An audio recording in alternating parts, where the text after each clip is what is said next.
le Seigneur, je vous salue au nom de notre Seigneur Jésus-Christ. Je bénis le Seigneur pour cette occasion qu'il nous donne encore une fois de plus de nous retrouver en fait de partager sa parole. Que sa paix et sa joie soient avec vous. Aujourd'hui, nous allons parler d'un sujet important. Nous allons parler des 3 étapes dans la vie d'un homme. Nous allons lire 3 textes dans les livres d'Exode. Tous les 3 textes se trouvent dans les livres d'Exode. Le premier texte se trouve dans Exode 2. Nous allons lire à partir du 1er verset jusqu'au 3e verset. Il est écrit ceci. Un homme de la maison de Lévi avait pris pour femme une fille de Lévi. Cette femme devint enceinte et enfanta un fils. Elle vit qu'il était beau et il le cacha pendant 3 mois. Ne pouvant plus le cacher, elle prit une caisse de jonc qu'elle enduisit de bitume et de pois. Elle y mit l'enfant et le déposa parmi les roseaux sur le bord du fleuve. Le deuxième texte, nous allons lire dans le livre d'Exode 2 au 11e verset. Il est écrit ceci.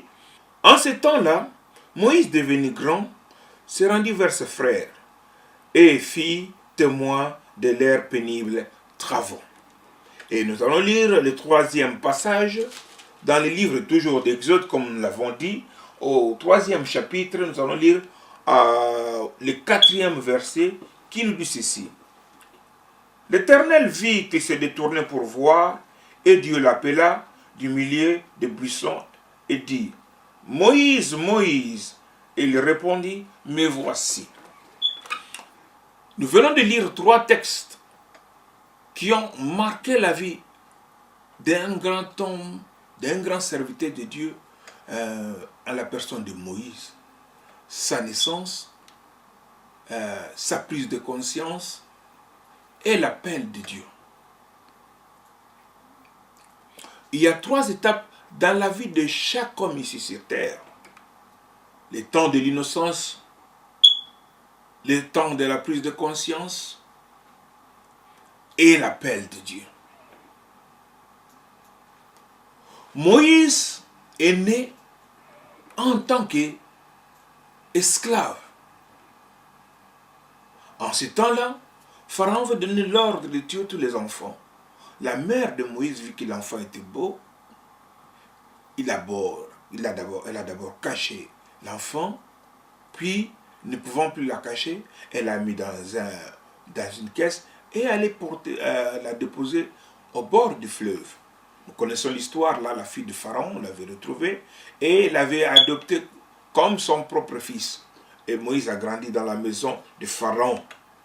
Nous appelons cette première étape, c'est l'étape de l'innocence.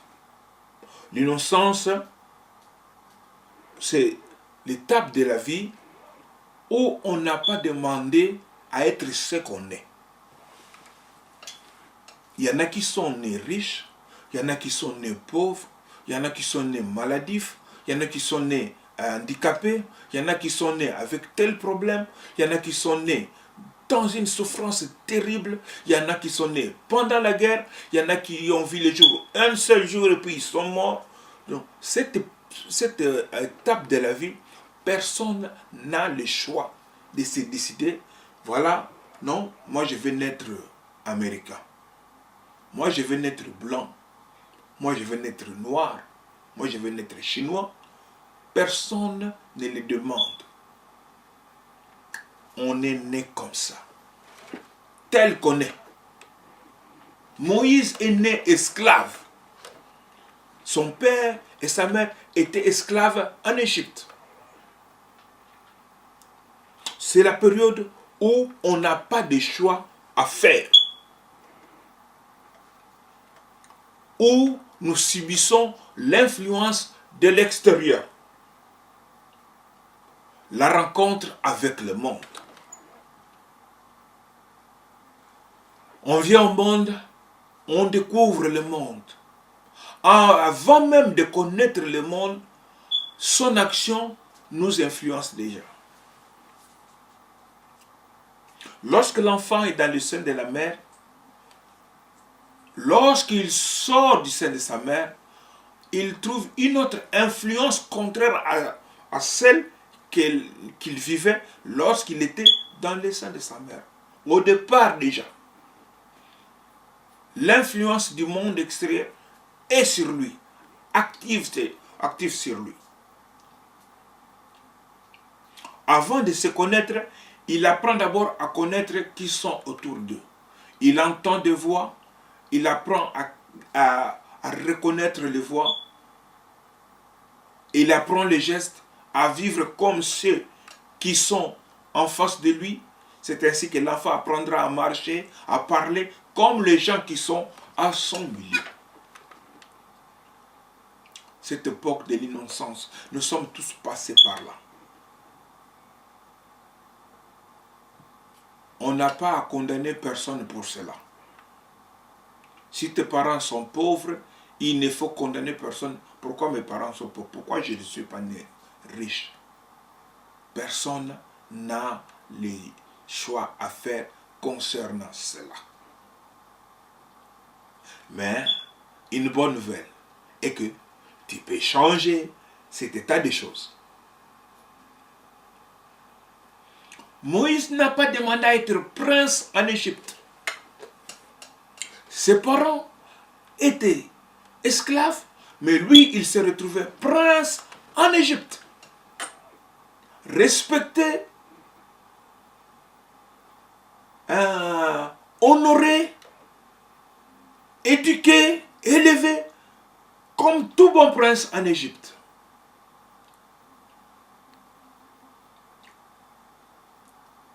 J'ai rencontré beaucoup de gens qui reprochent Dieu pour cette période de la vie. Si vous passez votre temps à reprocher Dieu pour cela, vous ne changerez rien. Ce n'est qu'une partie de la vie. Moïse était prince. Mais la deuxième partie de sa vie va beaucoup transformer la vie de Moïse.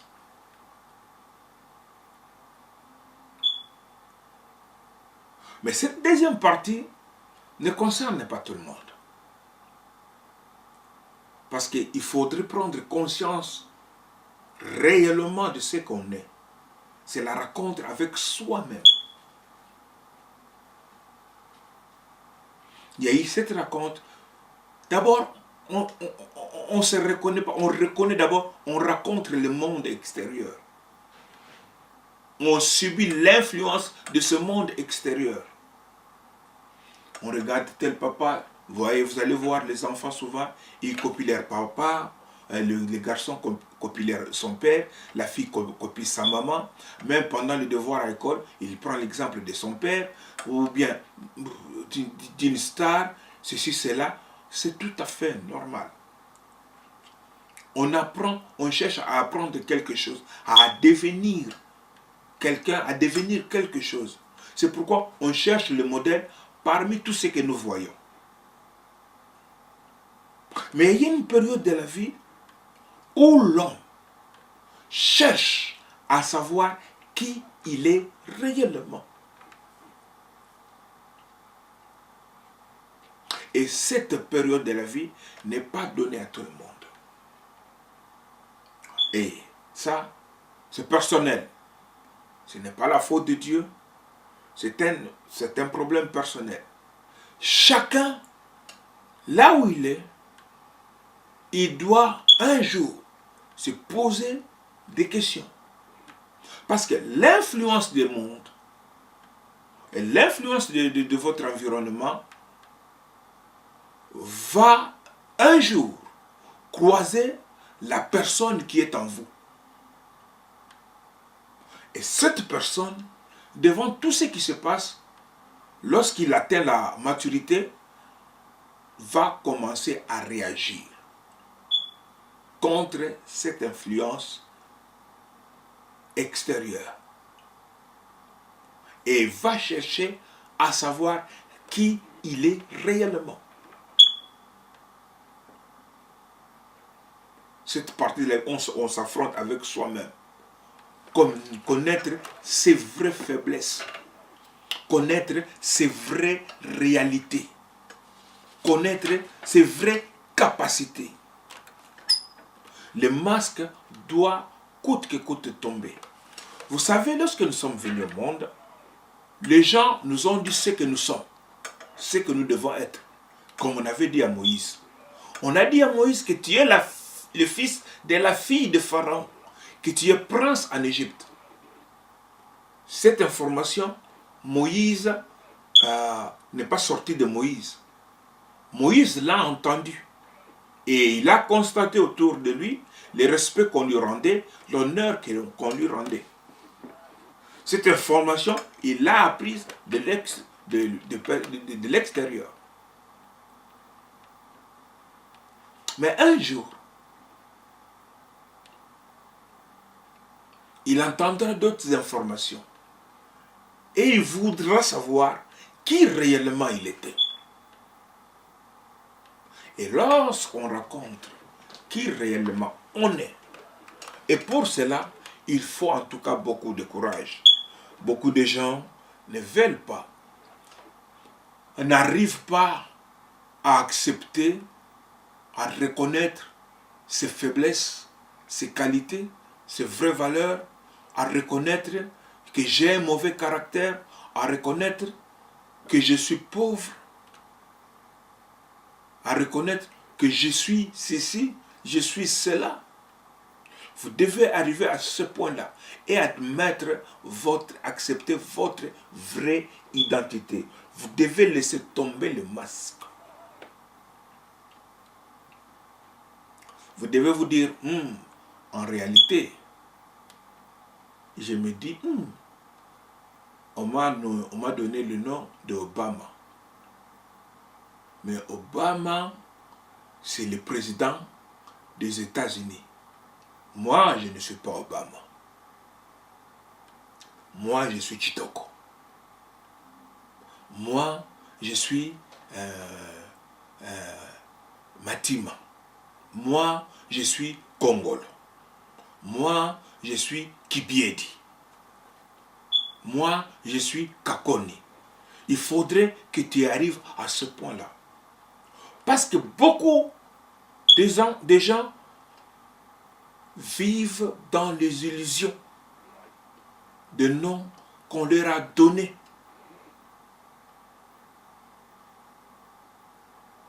Des conditions dans lesquelles ils se trouvent. Ils pensent parce qu'il est dans telle condition qu'on ne peut pas le toucher, qu'il est ceci ou cela. Moïse était prince. Mais au départ, ses parents étaient des esclaves. Il est fils des esclaves. Il se retrouve dans le palais royal. La Bible nous dira qu'il ira vivre dans la boue avec ses frères. Lorsqu'il a pris sa vraie identité. Nous devons rentrer en nous-mêmes. Ça va beaucoup nous aider. Et ça va beaucoup t'aider, ça va beaucoup m'aider. Si j'arrive à rentrer en moi-même, découvrir la personne qui est en moi, connaître ses défauts et ses qualités, cela va beaucoup m'aider à progresser, à aller de l'avant, à entamer l'étape suivante de ma vie. Mais malheureusement, toutes les décisions qui découleront de la découverte de ce que je suis ne viendront que de l'influence que j'ai déjà subie, des choses que j'ai déjà connues auparavant. Toutes mes décisions ne viendront que de ce que j'ai appris dans le monde.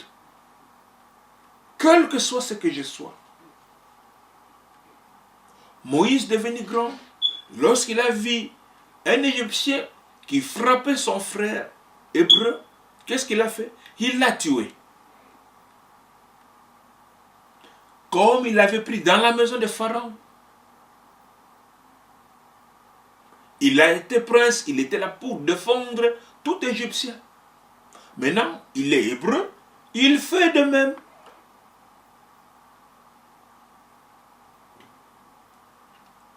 Cette étape de vie nous aide en tout cas à nous retrouver, à connaître nos faiblesses, à reconnaître ce qu'on est réellement. Moïse finalement reconnaît enfin, oui, je ne suis qu'un esclave. Je ne puis rien contre la puissance de Pharaon. Il a reconnu qu'il était impuissant devant Pharaon. Et il a fini par fuir. Parce qu'il avait reconnu réellement qu'il était non, je ne suis pas prince. Il faudrait que le masque tombe.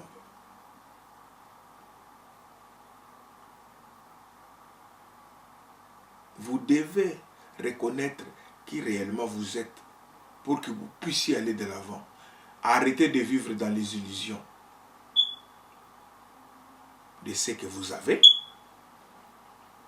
des noms qu'on vous a donnés, les noms qu'on vous appelle, les titres qu'on vous a donnés. Cherchez à savoir qui réellement vous êtes.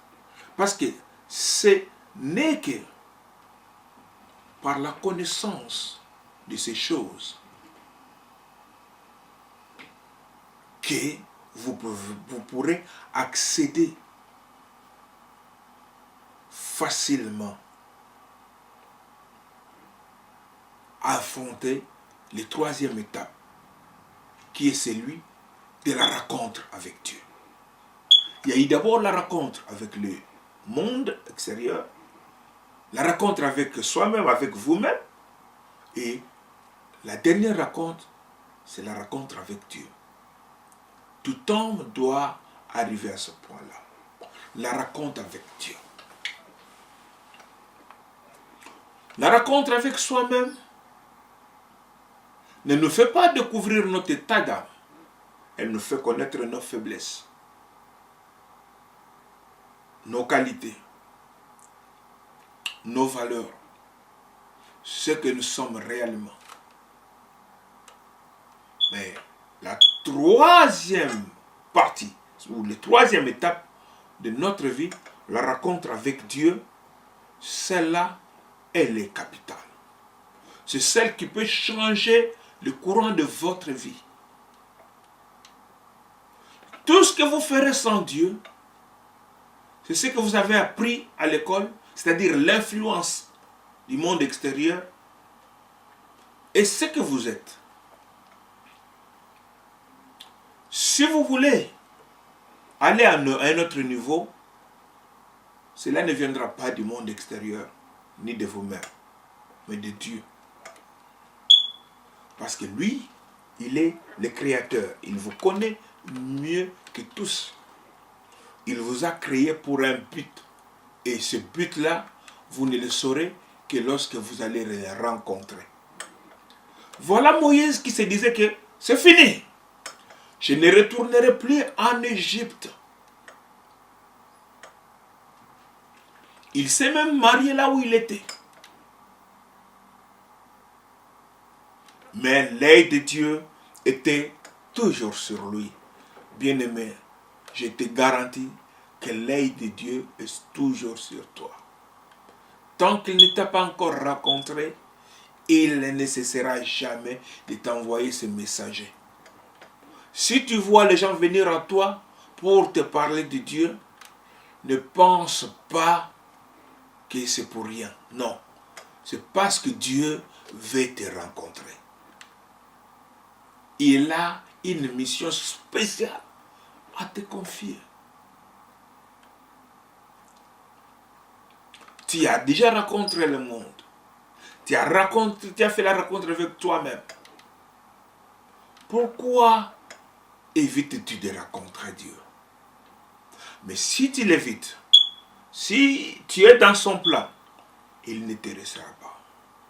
Et il ne te laissera pas, mon frère. Il viendra jusque là où tu es. Il viendra même dans ton travail. dans ta chambre, partout où tu fuiras, sur les lits de l'hôpital, partout, tu ne peux pas le fuir. Il va te retrouver. Alléluia.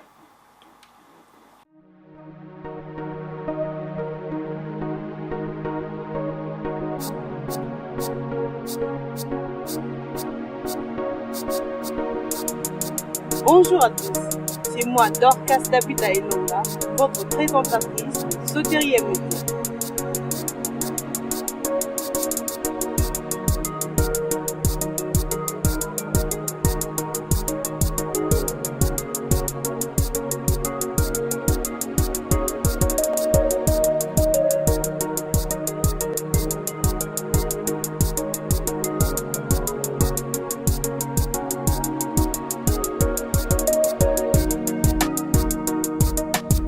Soteria Media, un point de contact.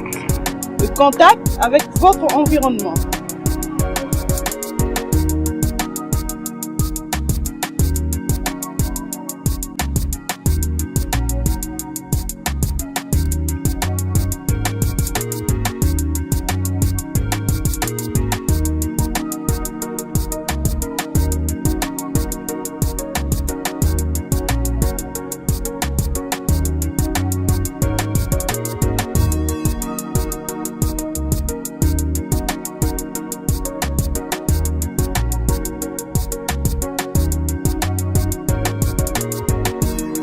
Soteria Media, un cadre de réflexion et une rencontre de raisonnement.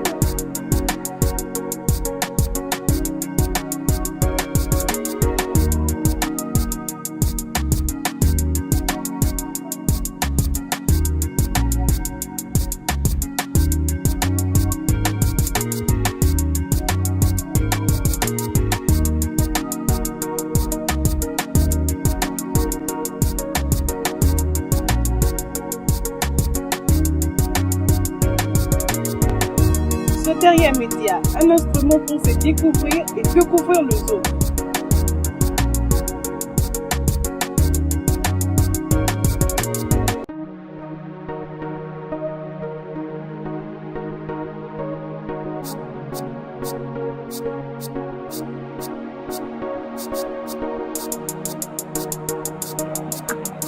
Soteria Media, la maison des élites et un centre de formation.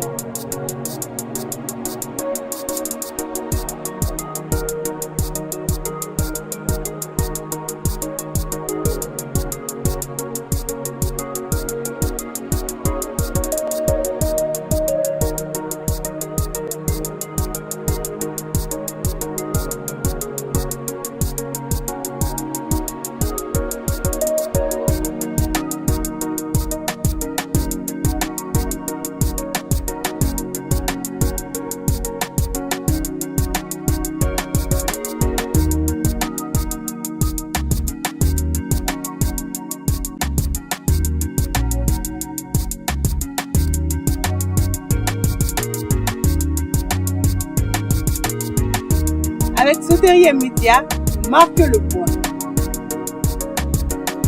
Avec Soteria Media, vous êtes chez vous.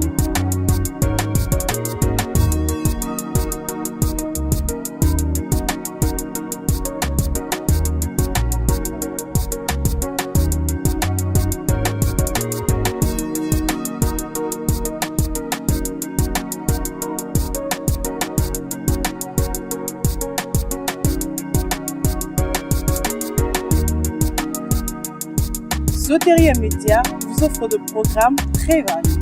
Nous avons le Congo en avant, un programme qui parle uniquement sur le passé, le présent et les futurs du Congo. Nous avons aussi le temps de savoir, Topé Tango ya Boyebu, une rubrique sur qui elle traitera sur les élites africaines et aussi congolaises. 30 minutes avec Jésus, un programme religieux et de prédication. La foi, enseignement et documentaire chrétien. Et beaucoup d'autres programmes encore très intéressants.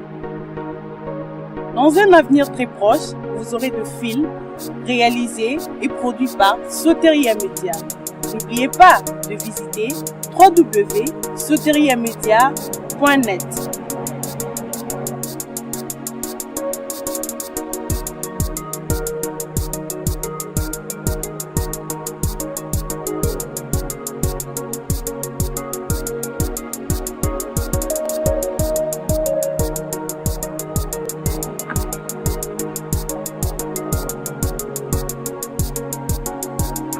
Soteria Media, un lieu de retrouvailles pour tous ceux qui aiment impacter